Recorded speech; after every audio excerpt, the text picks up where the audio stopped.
আজকে আমি মহারানী, তাই জন্য এই আরম্ভ হয়ে গেছে ভিডিও করতে হলে খায় স্কুল। হ্যালো বন্ধুরা, তোমরা সবাই কেমন আছো? আশা করি ভালো আছো। তা তোমাদের সকলকে আমার চ্যানেলে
ও আর চাঁদানি ঠান্ডা হয়ে গিয়েছে।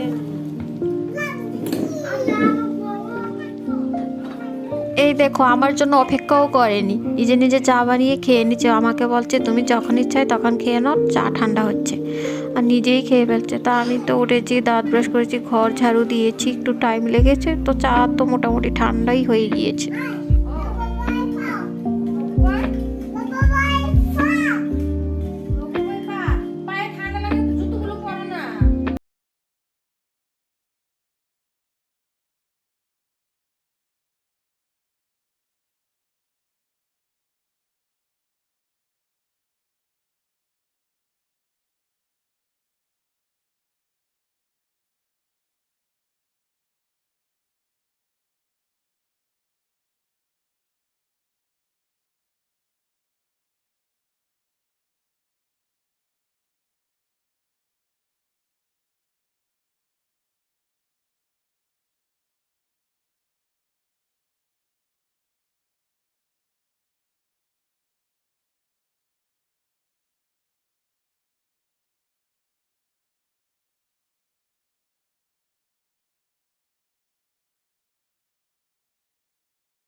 তো বাসনপত্র ধোয়া হয়ে গিয়েছে, এখন হচ্ছে টাইম সবজি ধোয়ার। তো এখন আমি সবজিগুলো যে কেটে রেখেছি এগুলো ধুয়ে নিচ্ছি। তো এই দেখো ফুলকপিও রান্না করব, তো ফুলকপিগুলিও ধুয়ে নিচ্ছি। তো আজকে ঘরে আলু নেই, তো শুধু ফুলকপি, খালি ফুলকপি রান্না করবো আর অন্য কিছু না। আর তো বেগুনটা রান্না করব। এখানে দেখো বড় বড় দুটা মাথা আছে মাছের, আর এখানে অনেকগুলো মাছের তেল। তো এই তেলগুলো দিয়ে আজকে বেগুনটা ভাজি করব। ছোট ছোট করে বেগুনটা তো কেটে নিয়েছি, দেখেছে। তো এগুলো ভালো করে ধুয়ে নিই, পরিষ্কার করে নিই। তো এখানে দেখো আমি বেগুনটা মাছের তেল দিয়ে ভাজি করে নিচ্ছি, আর এখানে ফুলকপিটা ভাজি করে রেখেছি। এখনও সবজি রান্না করে নিই, এখন রান্না করব। তো দুই দিকে চুলার দুই দিকে দুনো চুলায় দুইটা কড়ায় বসে দিয়েছি সবজি তাড়াতাড়ি রান্না করার জন্য। তো আমার যখন তাড়াতাড়ি রান্না করা হয় তখন দুই চুলায় রান্না বসিয়ে দিই দুই কড়াইতে।